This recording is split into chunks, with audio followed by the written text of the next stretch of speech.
निकलना आसान नहीं था तुम्हारी यादों से,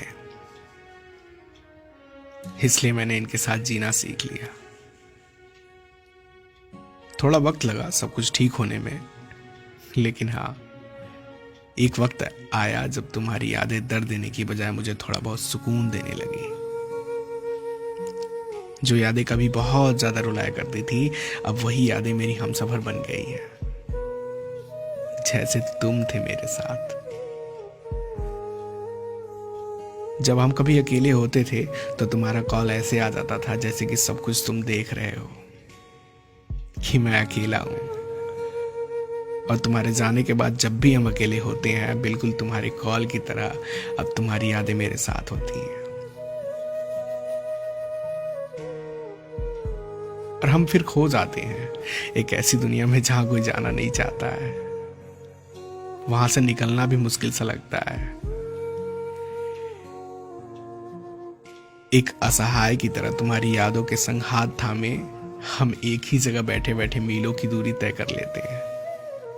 और ये सिलसिला तब तक चलता रहता है जब तक कि कोई अचानक से आकर हमारे अकेलेपन में खलल न डाल दे।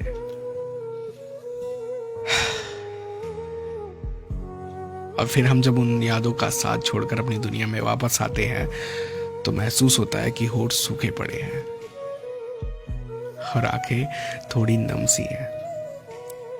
शरीर कांप सा रहा है। कभी कभी तो ऐसा लगता है कि अंदर कुछ बचा ही नहीं है।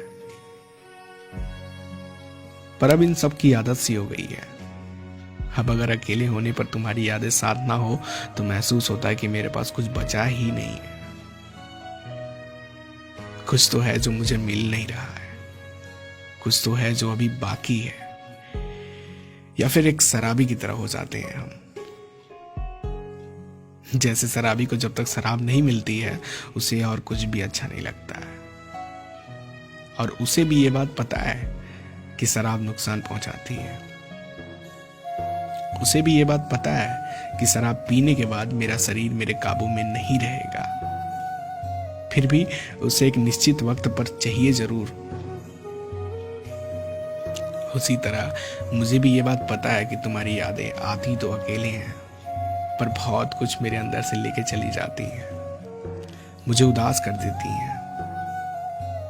फिर भी जब मैं अकेले रहता हूं तो बस तुम्हारी यादों के इंतजार में ही रहता हूं।